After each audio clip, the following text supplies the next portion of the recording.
今天是2025年11月19号，乌克兰抵抗侵略的第1364天。昨天，俄罗斯全局战损人员960人。凌晨4点，俄军在红军城集结多个集团重兵和渗透部队，凭借浓雾掩护，以2至3人为战斗小组，乘坐民用汽车和摩托车，从东部的鲁辛亚尔村和南部外围村庄多路穿插，试图突破乌军的防线。乌军早已部署第93独立机械化旅和第117重型机械化旅2支精锐部队，以无人地面车辆和 FPV 无人机建构空地防御，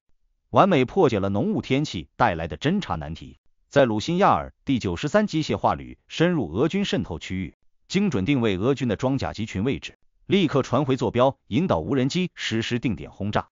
成功摧毁俄军12辆装甲车，击溃俄军渗透小组47个。战至18时，乌军已经完全清理了红军城东部15千米左右的纵深区域，收复了红军城26平方公里的土地。俄军压缩至外围据点。此前俄军声称控制70%区域的说法彻底被打破，其冬季拿下红军城的计划也宣告失败。扎波罗热战线，俄军东方集群第57近卫摩步旅试图强渡扬楚尔河，抢占波尔塔夫卡和乌兹佩尼夫卡，宣称已经控制了12千米的区域。乌军第110机械化旅在奥里霍夫卡附近沉着应战，依托预设工事阻止俄军进攻，同时呼叫 F-16战机和海马斯火箭炮协同作战。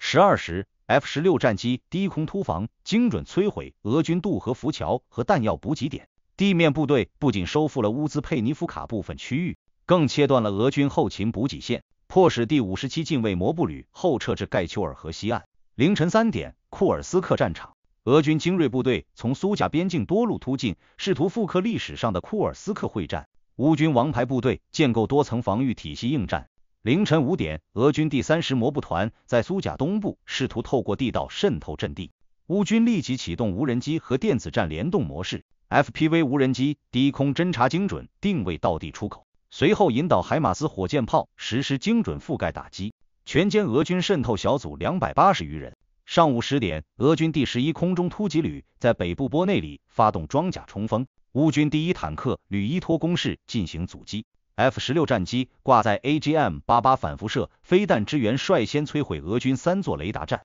随后发射精准导引炸弹，一举炸毁俄军坦克集群，当场炸毁 T-90坦克17辆。战至19点，乌军完全收复了苏贾外围的5个村庄，俄军压缩至奥廖尔州边境区域，瓦解了俄军对库尔斯克的包围态势。别尔哥罗德战线，俄军部署高功率干扰机，试图切断乌军无人机导航，同时出动第34独立摩步旅向哈尔科夫州边境推进。乌军第82独立旅迅速调整战术，将 FPV 无人机切换至电视传输模式。上午11点， F-16战机突袭第34摩步旅补给线，炸毁别尔哥罗德东南20千米处的弹药库，导致俄军补给中断，后撤15千米。布良斯克战线，俄军第18摩步师第9摩步团试图从格鲁霍夫方向突破乌军防线，乌军第61机步旅依托森林地形展开游击战，无人机部队精准定位俄军指挥所。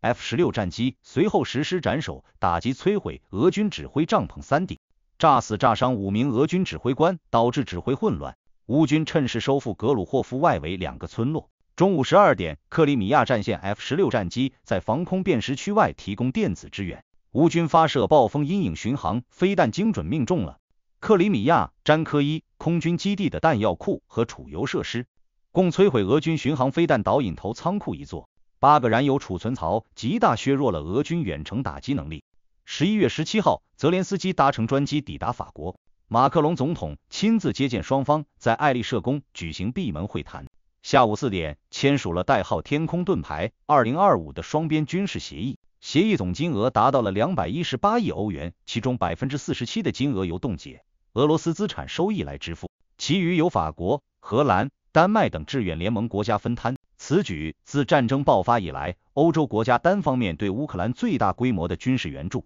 法国将在2026年至2029年向乌克兰交付100架阵风战斗机，首批12架在2026年第3季前交付。交付的战机配备最新的 F4 标准 MISI-AGHA 超视距空对空飞弹，新型战机已经完成了 4.2 标准认证。能够挂载超音速 AMSPA 核子巡航飞弹，可搭载10至30万吨的核弹头，支持洲际作战。此外，法国也将向乌克兰同步交付6套 Simplity 中远端防空系统以及数百枚 EST-30 Block 飞弹，也在乌克兰设立了阵风战机维修与飞行员训练中心。首批乌克兰飞行员将在2026年1月在法国蒙德马桑基地进行培训。协议中还包括了一个特殊的条款，若2026年以前出现了乌克兰生存结构的重大变化，法国保留直接向乌克兰提供阵风战机和打击挂载能力的权利，相当于法国将核打击的权利授予了乌克兰，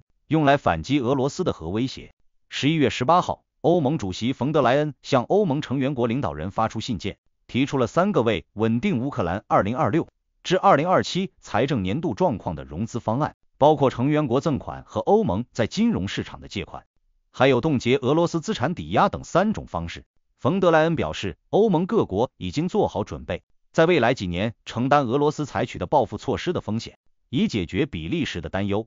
如果比利时仍然拒绝将冻结俄罗斯的资产转移给乌克兰，也会解决2026至2027乌克兰的资金需求。今天的影片就到这里，大家有什么观点和看法？欢迎在留言讨论。感谢您的观看，我们下期再见。